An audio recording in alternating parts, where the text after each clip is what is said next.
Hi everyone, Janice here, just checking in with you to see how you're doing on your homework assignment from 2 weeks ago.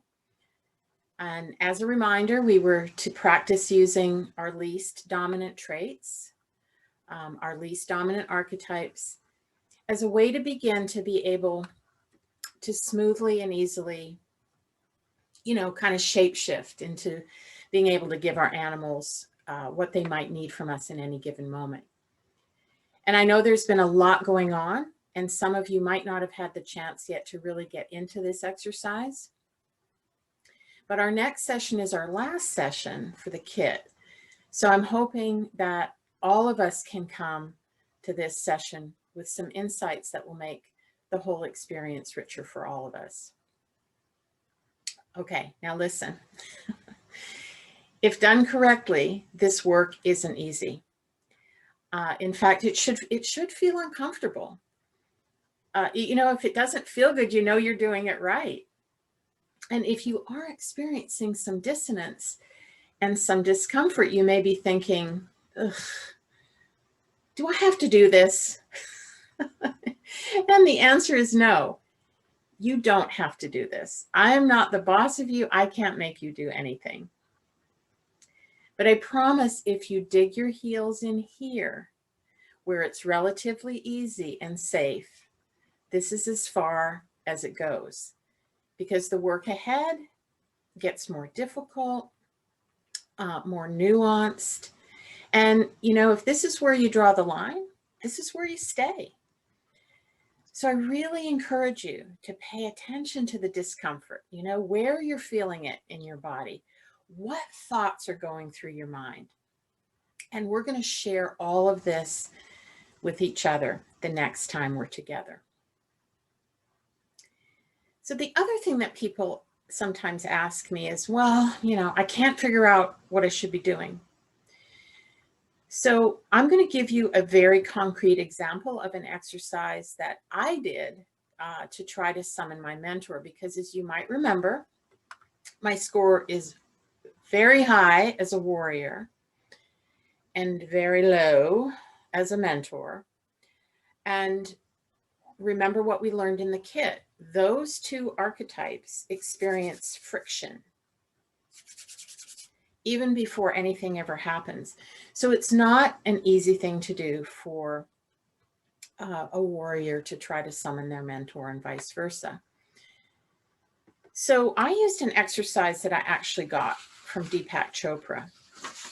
And it was to take a photograph out of a magazine or whatever, but a photograph of a group of strangers where I could see their faces. And it was not to be a huge group, no fewer than 6 and no more than 12.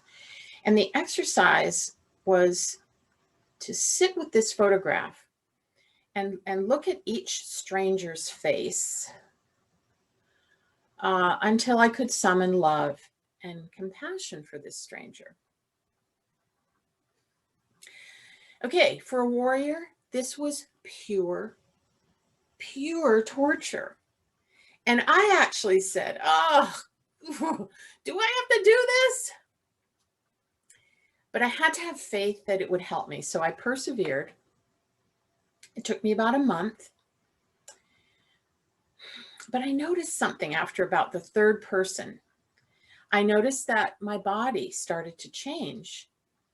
When I would sit down to do the exercise, instead of coming to each of these faces with judgment and cynicism and rigidity, which is what warriors do, I was becoming more neutral and my body was softening. And by the time I got to the last few people, when I would sit down to do the exercise, I was already looking at them with friendship. And it took much less time to summon that love and compassion. And I also noticed something very peculiar for me. And that was, not only was my body now completely relaxed and open when I sat down to do the exercise, when I summoned love and compassion for these people, I not only felt this warmth, this kind of glow in my body, but it had a color to it. You know, it was kind of golden. And that golden color began to connect me to these people. And as if that wasn't cool enough, I suddenly realized, now I know.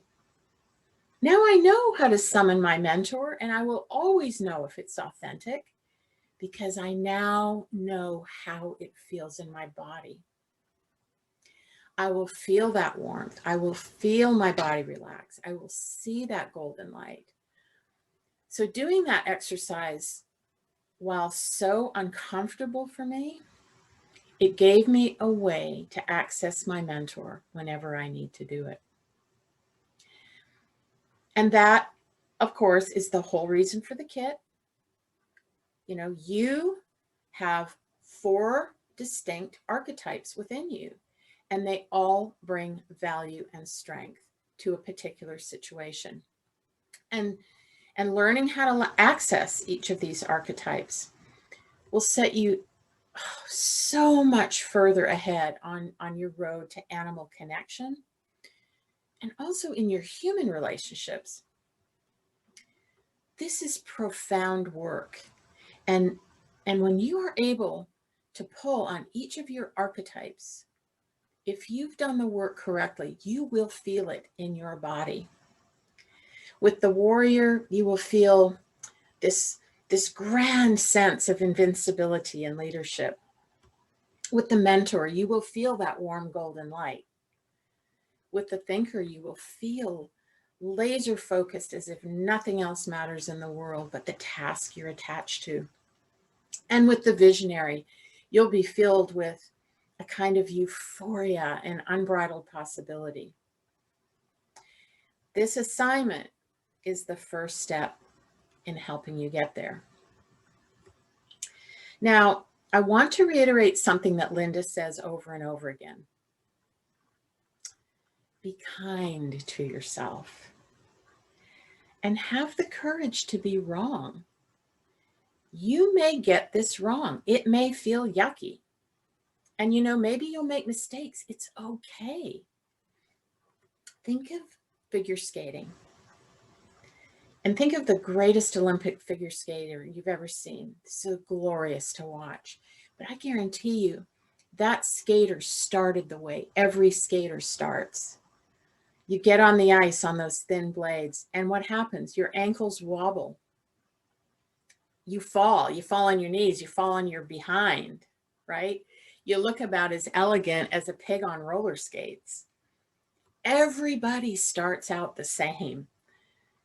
And that may be where you are right now. And it's okay. It's okay. Be gentle with yourself. Be kind to yourself. And as always, if you have questions, reach out. Linda and I are here for you. And I tell you, I really, really look forward to connecting in our next session. Have a great week.